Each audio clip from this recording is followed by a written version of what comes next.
Эфир Абхазского телевидения продолжается. Вы смотрите информационный выпуск Камши-Кушара. Здравствуйте. Сегодня в выпуске.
В Сочи состоялись двусторонние и трехсторонние встречи министров иностранных дел России, Абхазии и Южной Осетии.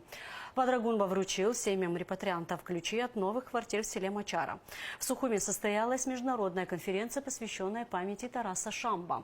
Центральный выставочный зал Абхазии вновь открыл свои двери после пожара.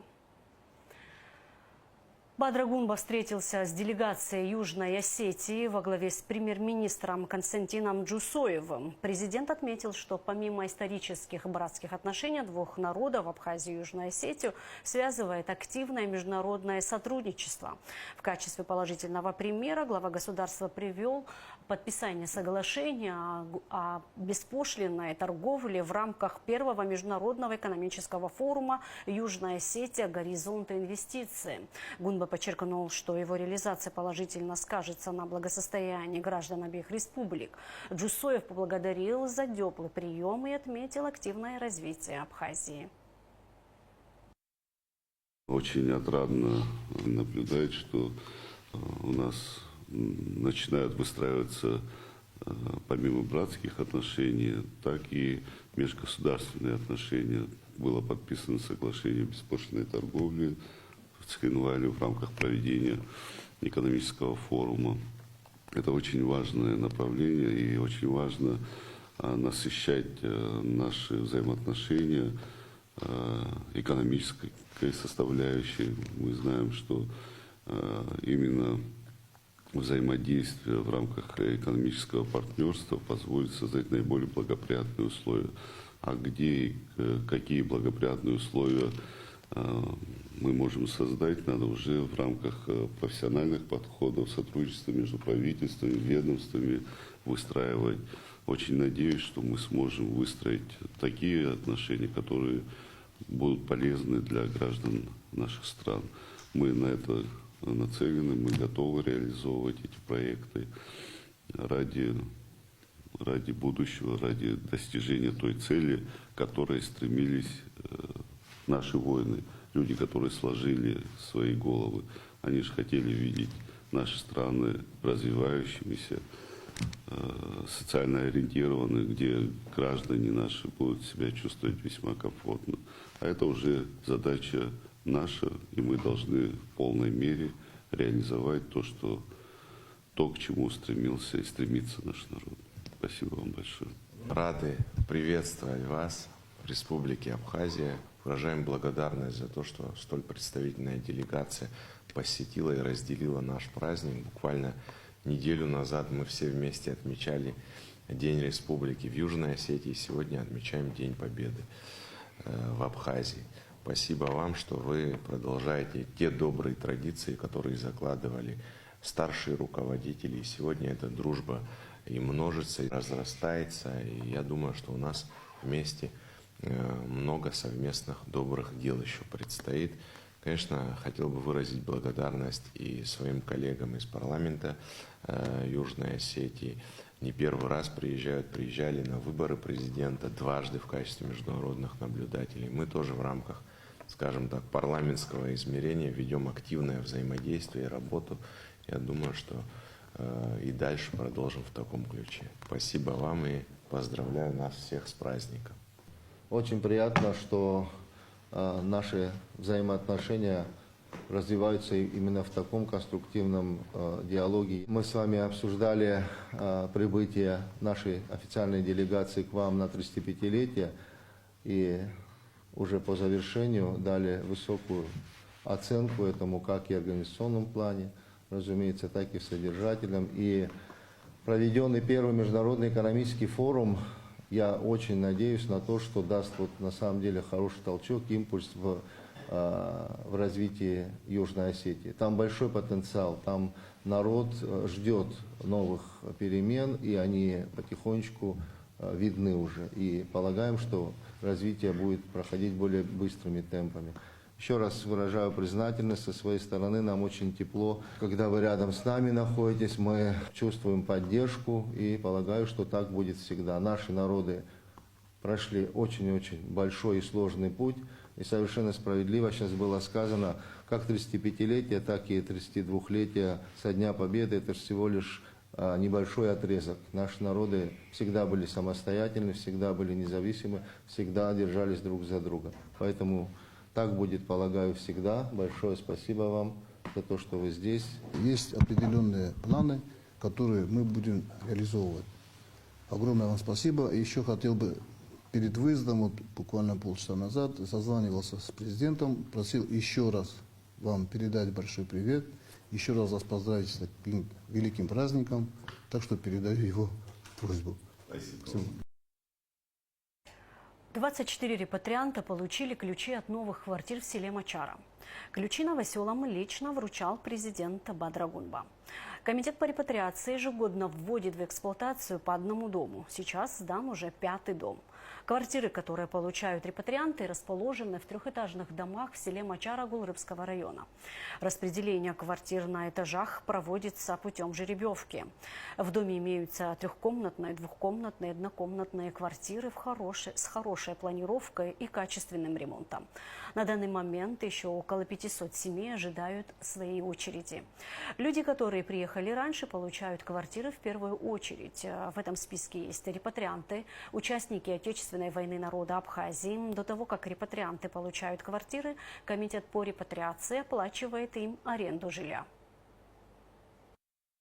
Хазыги, харахунткара, абсидропа, копи хамо. Хнеидгылана, хнеицхорана, хажухора и бытана, хунткара, азцару квадзбара, хазнеер, а пепшки дарила шаход. Не знаю, сколько Всевышний даст мне времени, еще сил, но постараюсь быть полезным и Абхазии, и абхазскому народу. И хочу пожелать абхазскому народу, говорят старину, в Абхазии кошка, когда с гор спускалась до моря, не касаясь земли, по крышам домов шла, столько много жило абхазов в Абхазии, чтобы это время вернулось, чтобы все абхазы по всему миру, которые есть, чтобы они все могли собраться на своей родине. План консультации между Министерством иностранных дел Абхазии и России на 2026-2027 годы подписали Олег Барциц и Сергей Лавров. В Сочи состоялись двусторонние и трехсторонние встречи министров иностранных дел России, Абхазии и Южной Осетии. Главы 3 внешнеполитических ведомств Абхазии, России и Южной Осетии за одним столом. Большая и важная встреча. Мы встречались 6 июня в Москве. И за прошедшие месяцы произошло много полезных событий для двусторонних отношений и для дипломатической активности Республики Абхазия. 21 июля в Сухуме прошло очередное заседание межправкомиссии по социально-экономическому сотрудничеству. Были приняты важные решения, которые касаются абхазского народного хозяйства и гуманитарного сектора. Несколько раз республику посещал первый заместитель руководителя администрации президента России Сергей Кириенко. Я с ним разговаривал, он дает очень высокую оценку ходу реализации совместных проектов, о которых договаривались президенты Путин и Гунба. Речь, в частности, о реконструкции объектов городской транспортной и социальной инфраструктуры, реновации мемориальных памятников и других важных начинаниях. мы весьма удовлетворены, что эта деятельность уже дает позитивные результаты и способствует укреплению вашей экономики и нашей дружбы. В рамках встречи Сергей Лавров, Олег Барцыц и Ахсар Джоев обсудили совместные проекты в различных направлениях, а также активное сотрудничество, которое сегодня присутствует между странами.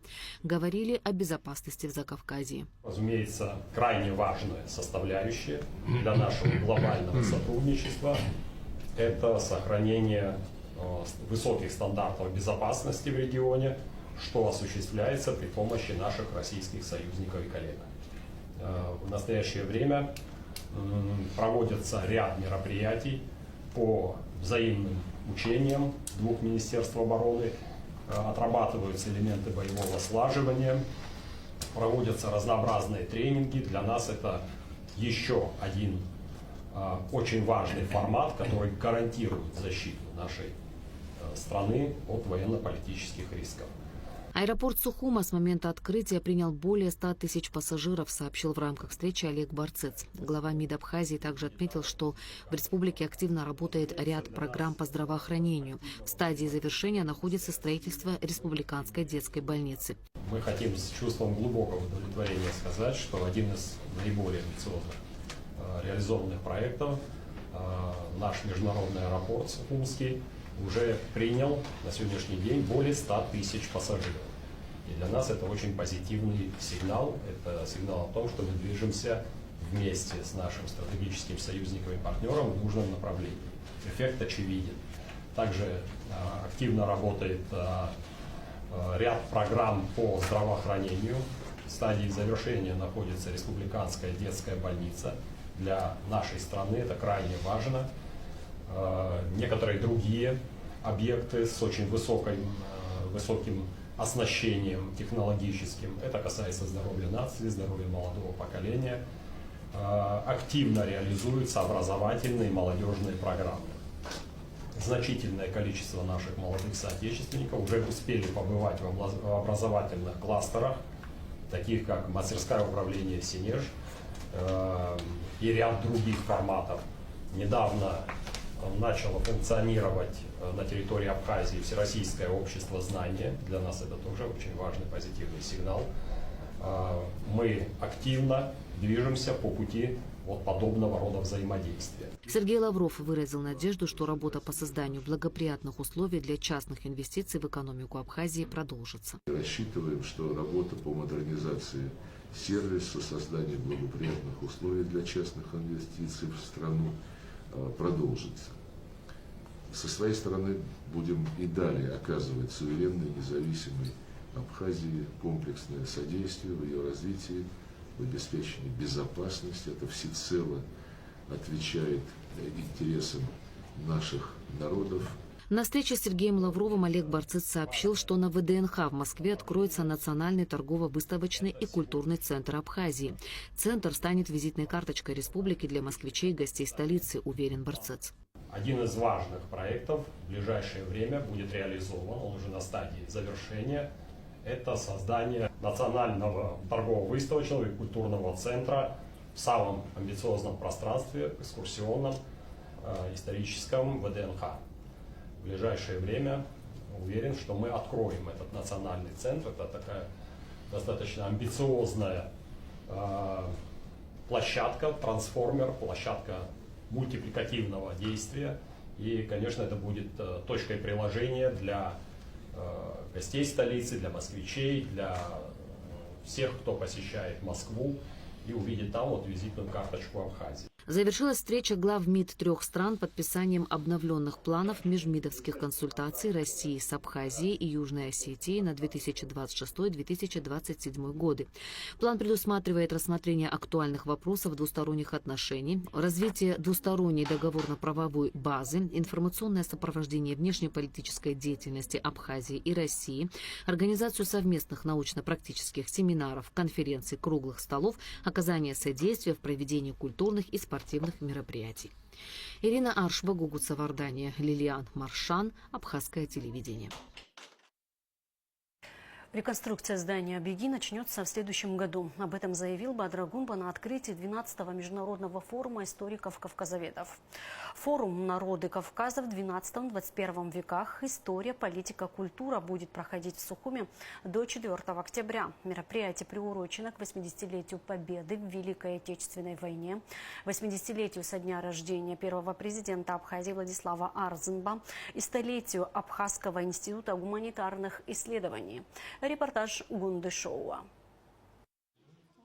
В Абхазии начал работу 12-й международный форум историков-кавказоведов, посвященный сразу 3 значительным датам – 80-летию Победы в Великой Отечественной войне и 80-летию со дня рождения первого президента Абхазии Владислава Григорьевича Арзенба и столетию Абхазского института гуманитарных исследований Академии наук Абхазии. Форум, который продлится до 4 октября, собрал ученых-кавказоведов из разных стран мира. Выбор Абхазии в качестве места проведения не случайен. Наша страна является одним из ключевых мест изучения Кавказа, нашего общего дома. С приветственной речью к участникам форума обратился директор Абиги, кандидат филологических наук Арда Ашуба. Один сборник материалов этот форума уже издан, который готовится, увидит свет. Международный форум кавказоведов впервые проходит за пределами Российской Федерации, а именно в Абхазии, не случайно, так как абхазоведение является неотъемлемой частью кавказоведения. Абхазская научная элита формировала не только приоритет развития государства, но и пути возрождения его суверенитета. Президент Абхазии Бадр Агунба приветствовал участников форума. Особое внимание мы придаем участию в нашем форуме наших российских коллег и ученых.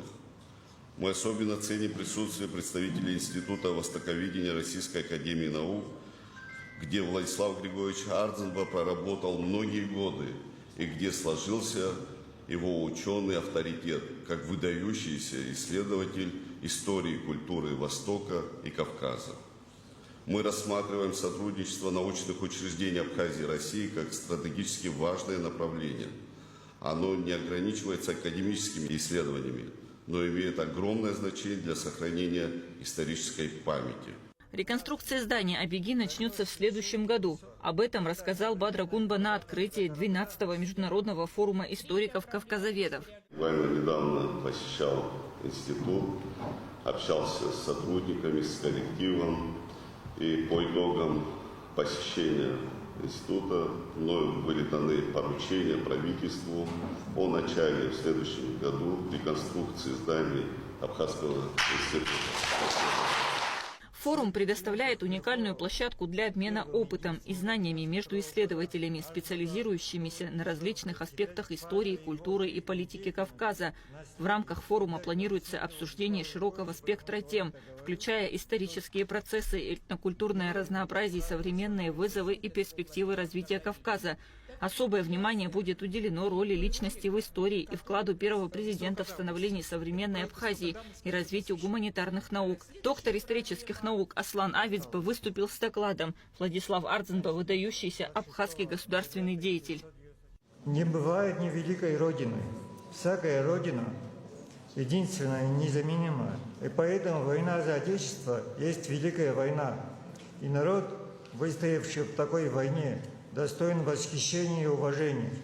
Достоин, безусловно, восхищения и уважения лидер, который вместе со своим народом шел на смерть, чтобы жить. На форуме особое внимание уделят вопросам сохранения исторического и культурного наследия Кавказа, противодействия попыткам фальсификации истории и укреплению сотрудничества между научными центрами и институтами. Живой интерес участников вызвал доклад доктора исторических наук, доцента Южного федерального университета Евгения Кринко, посвященный Великой Отечественной войне в исторической памяти современных государств Кавказа. В докладе был отражен контраст в отношении к исторической памяти о войне и памятникам героизма советских солдат в разных странах Кавказа. Буду говорить не о самой войне, не о событиях войны, не о том количестве героев, которые дал наш Кавказ, разные регионы, какую роль они сыграли вклад, какие травмы пережили, а о репрезентациях, о памяти, о том, что сегодня представляет война, как формировались представления, как формировались знания о войне и что сегодня мы имеем в этой связи. И это не только история, это еще и политика определенным образом, да, потому что память – это еще идентичность. Вот то, что нас объединяет или может разделять. Международная конференция продлится до 4 октября. В рамках мероприятия будут проведены пленарные заседания, дискуссии, круглые столы. Также для гостей Абхазии подготовлена культурная программа «Гунда-шоу» Алексея Гухава, абхазское телевидение. Традиционные шамбовские чтения открылись в Сухуме. Третья международная научно-практическая конференция, посвященная памяти абхазского и российского общественно-политического деятеля, доктора юридических наук, профессора Тараса Мироновича Шамбо, прошла в Абхазском государственном университете. Подробности в материале Аэли Терутюнян. Слушатели увлеченно следят за ходом мероприятия и с особым интересом слушают выступающих. Благодаря таким мероприятиям можно много узнать об известных деятелях Абхазии. Мне было очень приятно, что на шамбовских чтениях я увидел очень много студентов. То есть мы всячески интересуемся такими личностями, потому что они часть нашей истории. И как можно чаще хотелось бы быть участником таких мероприятий. И я надеюсь, что дальше таких мероприятий будет все больше. Тарас Миронович, он довольно-таки сильно повлиял на наших нынешних политических деятелей, то есть он являлся видным представителем нашего народа, то есть и хотелось бы, честно говоря, может быть, и не смогу я достигнуть в будущем такого же уровня, но хотелось бы хотя бы чуть быть похожим на него. Потомственный юрист Тарас Миронович Шамбо родился в семье заслуженного юриста Абхазии Мирона Шамбо, который в разное время был и судьей, и прокурором, становился председателем Верховного суда Абхазии, президентом коллегии адвокатов Абхазии. Человек, который в самые трудные годы возглавил международный Абхазо-Абазинский конгресс, благодаря которому в Абхазию пришла огромная помощь и поддержка, в частности, в основном из республик Северного Кавказа. Человек, который на протяжении всей своей жизни, всю свою жизнь посвятил служению Родине. Его называли народным президентом Абхазии. Тарас Шамбо сыграл большую роль в объединении абхазо-абазинской диаспоры и становлении Всемирного конгресса народа Абаза, сыгравшего ключевую роль в национально-освободительной борьбе Абхазии. Сам Тарас Шамбо, будучи начитанным и умным юношей, поступил на юридический факультет МГУ. Он организовал первое абхазское землячество в Москве, когда сам был студентом. По сути, это был молодежный абхазский центр, где было очень много тех, кто позже активно защищал права абхазского народа. Тарас человек, который никогда спокойно не мог сидеть, да, и он, находясь уже в Москве, возрождает нашу абхазскую диаспору московскую. У нас была какая-то организация небольшая при Несторе Аполлоновиче Лакоба еще, да, когда не было кадров, значит, абхазских кадров образованных, и Нестор Аполлонович направлял отсюда студентов в Москву, и не давал даже доучиться зачастую, да, на первом-втором курсе он их забирал обратно и назначал на какие-то должности. Собственно говоря, вот так вот образовывалась наша молодежь. Тарас Шамбо – автор фундаментального труда «Абхазия. Правовые основы государственности и суверенитета». Он принимал активное участие в разработке современной Конституции Республики Абхазия. Шамбо имеет звание заслуженного юриста и почетного адвоката России. Это был человек очень интеллигентный. Вот его интеллигентность, она, наверное, позволила сделать... Вот он ни для кого не был врагом. Он даже к своим оппонентам относился с каким-то уважением. Да, он был беспощаден к врагам, но он умел строить взаимоотношения. Он был великим дипломатом. Я очень хочу выразить надежду, что шамбовские чтения будут продолжаться и после нас уже. И спасибо университету за то, что университет поддержал прежде всего. С молодых лет жизнь Тараса Шамбо была подчинена тому, о чем думала вся прогрессивная часть абхазского общества – независимости и самоопределению народа. Он сумел наиболее ярко проявить свои организаторские и дипломатические способности тогда, когда в Абхазии началась война, и ей как никогда была необходима поддержка извне. Во время войны Тарас Шамбо был избран президентом Верховного конгресса абхазо-абазинского народа и на этом посту проработал 25 лет. Тарас Шамбо – автор более 300 научных публикаций по проблемам государственности, демократии, демократии, законности, правопорядка, национально-государственного устройства. Его труды широко известны научной общественности, а патриотическая деятельность по сплочению прогрессивных демократических сил Абхазии и Кавказа получила международное признание. Я бы вам посоветовала обязательно изучать работы Тараса Мироновича очень глубоко, потому что, вот, например, Абхазия «Правовые основы государственности и суверенитета» – это только одна монография. Она существует и на английском языке. Это настольная книга вообще у нас у всех и помогает иногда в спорах. Оттуда можно брать цитаты и аргументированно отвечать на любое высказывание наших оппонентов. И я считаю, что вот шамбовские чтения – это большой вклад в изучение его научного наследия. Хочу сказать, вот смотрю на наши кадры, снятые в Тунисе, как сейчас только что Беслан Валерьянович сказал, на Северном Кавказе, в Москве, в Питере, в Турции неоднократно. И мне посчастливилось быть в делегации, в составе делегации, когда Тарас Миронович организовывал такие поездки, и не раз. Может, мы не такой высоты, не с такими титулами, но он приближал и не отпускал людей, поэтому мы его очень любим. Тарас Шамба – лауреат государственной премии имени Дмитрия Гуля. За значительный вклад в развитие абхазской государственности, большие заслуги в укреплении связей между народами Кавказа и многолетний труд награжден орденом Ахтс-Апша первой степени. Аэлита Арутюнян, Мила Джопуа, Абхазское телевидение. Современное оборудование, новые выставочные залы и сразу 2 экспозиции. После глобальной реконструкции свои двери распахнул Центральный выставочный зал Союза художников Абхазии. Красную ленточку перерезали премьер-министр Владимир Дылба и председатель Союза художников Абхазии Виталий Дженя. К открытию зала были подготовлены 2 экспозиции. Выставка российских художников под южным небом, а также выставка работ абхазских живописцев. Пожар, произошедший в январе прошлого года, стал настоящей трагедией для культурной жизни страны. Огнем были уничтожены коллекции произведений искусства, картины знаменитых абхазских художников. Проделана большая работа, и если раньше площадь залов всех вместе составляла 400 квадратных метров, то сегодня она увеличилась до 600. Залы оборудованы по современным техническим стандартам с контролем климата, освещения и безопасности.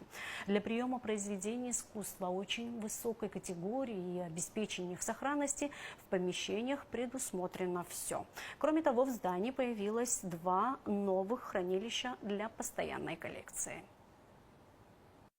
Неравнодушные люди, работники Центрального выставочного зала, друзья по ремеслу, все стали отзываться о том, что чем же можно помочь республике, попавшей в такую ситуацию. Это же очень важно, когда исчезает наследие. И тогда на помощь пришли очень многие. И коллеги из Российской Федерации, реставраторы, обычные простые граждане, которые спасали картины в день пожара. И сегодня очень важный день, когда мы открываем двери этого нового зала, дома художников. И сегодня на первом этаже великолепную экскурсию нам провели. И я рассчитываю, что очень-очень многие наши граждане обязательно получат доступ к обозрению нашего великолепного мастерства наших художников. Хочу и от имени руководства страны, и от себя хочу поблагодарить тех, кто занимался реставрацией этого великолепного здания. Здание очень большой результат кропотливой, сложной работы строителей, которые действительно сделали невероятное. Они сохранили это здание, а с этим были связаны вопросы, удастся сохранить или нет. Провели реконструкцию. Если вы обратите внимание, даже в фойе вернулись оригинальные план здания, который он был, когда его строили. Но мало того, Сегодня оснащение наше позволяет проводить здесь выставки, принимать музейные ценности высокой категории и соответствовать техническим стандартам. Также здесь появилось уже 2 хранилища Союза художников, где будут храниться работы, переданные в дар Союза. Вот вчера, вы знаете, Сергей Владиленович подарил первую работу, которая и открывает это хранилище. Это работа Ливарсы Будба Абраскел. И так вот символично, что с этой работы начнется и история этого хранилища тоже. 384 миллиона рублей таможенных платежей начислено в сентябре. Плановые показатели выполнены на 102%, сообщает ГТК. По итогам 9 месяцев таможенными органами начислено 3 миллиарда 324 миллиона рублей. План за 9 месяцев выполнен на 105%. Социально-экономический и культурно-образовательный потенциал Абхазии, перспективы сотрудничества, а также вопросы поддержки российских соотечественников в Республике Абхазия обсудили в ходе видеоконференции председатель правления Национального фонда поддержки социальных программ Андрей Сергеев и председатель общественного объединения «Русская община Абхазии» Роман Рязанцев. Была достигнута договоренность о сотрудничестве Национального фонда поддержки социальных программ Российской Федерации и общественного объединения «Русская община Абхазии» по всем направлениям, представляющим взаимный интерес. На набережной Сухума открыли еще один арт-объект авторства скульптора Архипа Лабахуа.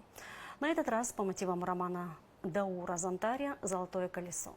А композиция изображает персонажей из романа «Собачку Мазакуаль», выглядывающую из коробки, и павлина Вишнупату, сидящего на кресле.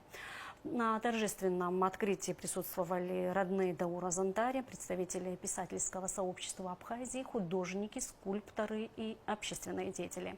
Скульптура установлена по инициативе и при финансовой поддержке депутата парламента Абхазии Резо Зантария.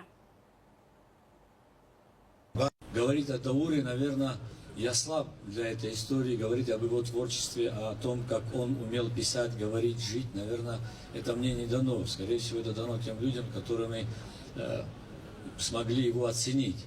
Но мой подход к этой истории был тот, который, так называемый, знаете, ценности. Оставить те ценности, видение того, чтобы наше поколение молодое вот, умели читать, их привлекло. То маленькое привлечение того самого, тех рассказов, романов, которые приносили и отдают тот быт, который он перенес на сегодняшний день. Даур пытался это перенести. Хотел бы сказать спасибо только тому человеку, который принес этот труд, который делал. Вот с таким энтузиазмом, с таким красотой он смог вынести, тем более, что это вам понравилось. И нравится всем горожанам, людям, которые будут приходить. А сейчас расскажем о погоде в ближайшие сутки. В четверг, 2 октября, в Абхазии ожидается переменная облачность без осадков. Температура воздуха ночью плюс 11-16, днем плюс 14-19 градусов. Температура морской воды плюс 22.